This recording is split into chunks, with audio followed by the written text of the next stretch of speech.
이 선대위 갈등은 봉합했는데 선대위 인선과 관련된 최근 논란이 있습니다. 바로 노재승 공동 선대위원장의 발언 논란인데 이번엔 우리 김구 선생님을 비하했다는 논란이 나왔습니다.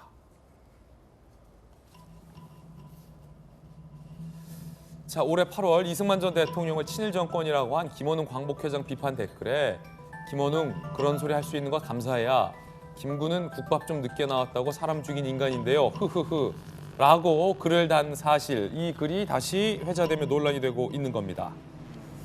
자, 이 노재승 공동 선대위원장이 논란이 되자 반박을 했는데 이 반박과 해명 한번 들어보겠습니다. 이승만 대통령을 폄훼하고 김구를 띄우는 걸 보고 분노한 제가 김구한테도 이런 흑역사가 있다라고 그걸 비틀어서 이제 비판한 거죠. 공직을 맡은 이상 당연히 말과 행동에 무게감을 가져야 된다는 거는 충분히 인지하고 있고 항상 신중하고 숙고하는 그런 자세를 보이겠다. 자, 노재승 공동 선대위원장의 이 발언 논란 이것뿐만이 아니었습니다. 박수면 변호사님, 5.18과 관련된 논란, 검정고시, 가난, 이번엔 이제 김구 선생에 관한 글, 여러 지금 논란인 거네요. 물론 노재승 위원장이 선대위에 몸담기 전에 그러니까 민간인 신분에서 자유롭게 SNS에 올린 글들이 뒤늦게 문제가 되고 있습니다. 물론 자유로운 발언은 언제든지 허용되어야 하지만 이제 선대위에 몸담은 이상 과거 자신의 발언들을 국민들이 어떻게 평가할지는 온전히 자신의 몫으로서 남겨져야 할 것 같습니다. 이 노재승 위원장이 언급했던 김구 선생 사건은 1896년에 김구 선생이 황해도의 한 주막에서 한 일본인을 두고 일본 육군 중이라고 판단하고 그 직전에 이루어졌던 명성황후 시해 사건에 대한 보복으로 살해한 사건을 일컫습니다. 예. 제가 알기로는 이 사건으로 김구 선생이 당시 일제차에서 사형 선고를 받았고 고종의 간청으로 사형 집행을 가까스로 면한 것으로 알고 있습니다. 사실 김원웅 광복회장의 발언에 대해서 굳이 김구 선생의 사건을 언급할 필요가 있었는지는 모르겠습니다만 예. 나름대로는 이유가 있어서 언급을 했을 거라고 생각합니다. 그렇지만 그 언급을 할 때는 그 사건의 배경을 폭넓게 같이 다루어 주는 것이 옳지 않았을까 싶은 생각이 듭니다. 김구 선생이 추앙받는 이유는 강한 의지력 외에도 그 못지않은 행동하는 실천력 때문입니다. 그 과정에서 다소 과한 행동은 있을 수 있겠습니다만 그 당시 사건이 단순히 어떤 사람을 자신의 의사에 따라서 자신의 욕심을 채우기 위해서 살해한 사건으로만 평가하기는 어려운 대목이 있습니다. 그 폭넓은 배경 설명을 하지 않고 단면만 지적하다 보니까 더 논란이 불거지고 있는 것 같습니다. 제가 서두에서 언급한 것처럼 민간인 신분에서 어떤 사람의 살인 행위에 대해서도 충분히 비판할 수 있습니다. 그렇지만 자유롭게 했던 발언을 이제 선대위에 몸담고 있는 입장에서 과거의 발언이라 하더라도 여러 가지 발언들이 논란이 이루어지고 있습니다. 국민들이 어떻게 평가할지 그 평가의 몫은 온전히 자신이 부담해야 하고 또 어떻게 적절하게 해명함으로써 국민들의 평가를 풀어나갈 수 있을지도 본인의 몫이라고 할 수 있겠습니다. 예, 이 노재승 공동선대위원장의 이 발언 논란들이 커지고 특히 여당에서 윤석열 후보와의 연관성과 관련된 공격이 이어지자 윤석열 후보가 이렇게 얘기를 했습니다. 선대위에서 검토 중이다라고 말이죠. 노재승 위원장 보는데 영입 경위랑 역사 인식에 대해서 어떻게 보시는지. 그래서 이분이 뭐 청년 자영업자라고 해서 청년과 또 자영업이라고 하는 두 가지 이제 그 포인트 때문에 여러분들의 추천에 의해서 지금 공동 선대위원장으로 이제 위촉이 됐는데 지금 선대위에서 이분이 민간인 신분으로 하신 얘기들에 대해서 쭉 검토를 하고 있다고 제가 지금 막 들었습니다. 영입이 철회될 수도 있다는 말씀이세요? 한번 그거는 제가 지금 가정적으로 말씀드리기는 어렵고. 자, 일단 노재승 공동선대위원장, 저는 이번 논란이 되면서 이런 분이 있다는 거 처음 알았는데 아마 많은 국민들도 이분에 대해서 잘 모르실 것 같은데 일단 박정하 공보실장님, 네. 어떻게 영입된 겁니까? 누구 추천으로 영입된 거죠?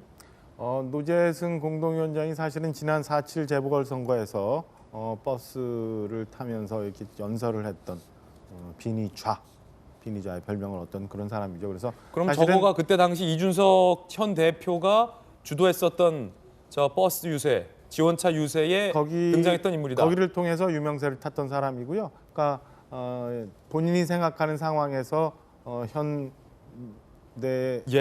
상황에 대해서 이런저런 글을 많이 올리고 활동을 했던 사람입니다. 정확하게 추천 경위는 뭐 사실은 그때 당시 활동을 했기 때문에 여러 사람을 통해서 이렇게 추천이 됐던 걸로 알고 있고요. 현재 뭐 곤혹스럽고 송구스럽기는 하지만 예. 본인이 일단은 본인의 발언에 대해서 적극적으로 좀 해명을 하고 있고 국민들의 오해 부분을 풀려는 노력을 하고 있어서 그런 상황을 한번 지켜보고 있는 상황이에요. 그래서 과거에 며칠 전에 있었던 우리 한병 원장 같은 경우는 전 즉각 본인도 스스로도 선대위원장에 대해서 좀 철회를 하겠다고 말씀을 하신 상황이고 지금 노재승 위원장 같은 경우는 조금 여론의 추이나 본인 이제 해명 기회를 좀 달라고 해서 해명을 적극적으로 하고 있는 상황이라 뭐 좀 불편하실 때 조금만 지켜봐 주시면 좋은 결과로 여러분께 말씀드릴 수 있는 기회가 있을 거라 생각을 합니다.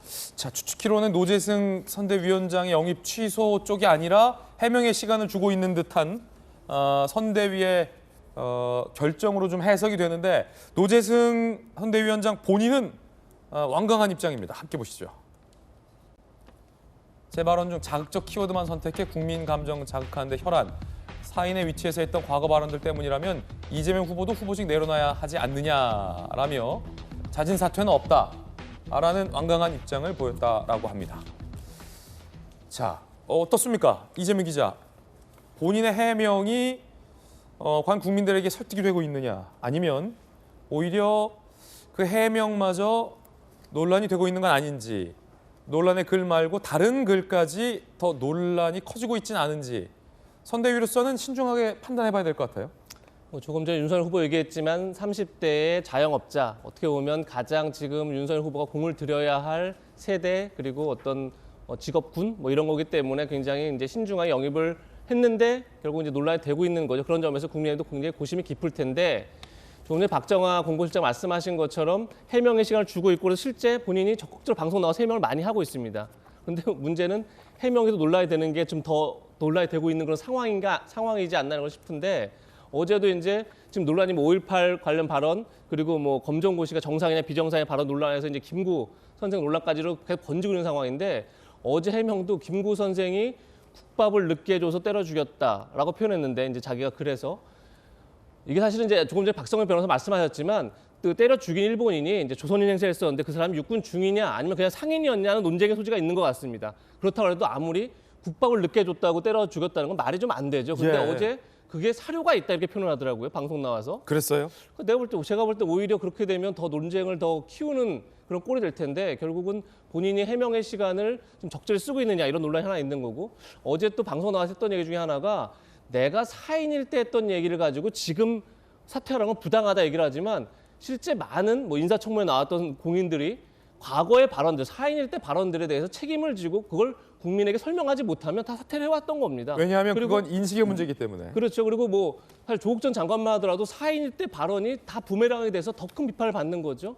그런 점에서 공인이 됐습니다. 근데 사인일 때 발언에 대해서 본인이 충분히 설명해내지 못하고 그리고 거기에 대해서 국민 정서에 부합하지 못하면 결국 책임을 질 수밖에 없는 거죠. 그런데 지금 해명의 시간이 오히려 본인을 더 곤궁하게 만들고 있는 게 아닌가 저는 개인적으로 그렇게 보고 있습니다. 김영주 의원님께서 네. 큰 선거해봤고 홍보본부장까지 해봤잖아요. 결단과 모든 거에는 시기가 중요한 거 아니겠습니까? 어떻게 보십니까? 지금 윤석열 후보나 뭐 우리 공보실장님 계시지만 해명의 시간을 주고 있는 이 시기가 적절합니까, 시기적으로? 사실은 빨리 좀 거취를 표명했으면 좋겠습니다만은 당의 입장에서도 아마 본인 스스로 거취를 표명했으면 좋겠습니다만은 그렇게 안 하니까 이제 당도 입장이 곤란한데 첫째 우선 윤석열 후보가 호남 홀대는 없다라고 얘기하고 있는데 노재승 위원장이 5.18에 대해서 뭐 반민주화 이야기를 하면 윤 후보의 말이 진정성이 있느냐 이런 공격을 하게 되고 예. 또 하나는 미국의 같은 경우는 인사 검증할 때 그 사람 사는 이웃까지 탐문해서 물어봅니다. 그것은 뭡니까? 사생활이 어떠냐를 보는 거죠. 지금 저 말이 안 되는 게 내가 사인일 때는 아무렇게나 말해도 되는데 결국 그 인사 검증은 뭡니까? 어떻게 살아왔느냐 있잖아요. 예. 공인이 되기 전에 사인일 때 어떻게 살아간 걸 검토하는 거잖아요. 얼마 전 결과적으로. 민주당의 조동현 공동 예, 상임위원장도 위원장도 결국 사생활 문제로. 그런 거죠. 그렇다면 실제적으로 보는 국민의힘에서는 민주당의 영입을 너무 말하자면 그런 검증 없이 영입했다라고 비판하고 있는데 이미 저분 같은 경우는 4월 재보궐선거 때 이미 출연해서 이미 검증할 수 있는 시간들이 많이 나타났다는 예. 거죠. 이제 그런 의미에서 아쉬움이 있는 거고 이렇게 영입했으면 빨리 영입했던 분이 설득을 하거나 정리를 해줘야 되는 상황이 아닌가 싶습니다. 김용주 의원님의 견해 빨리 정리하는 게 나을 것이다 라는 개인적 견해까지 들어봤습니다.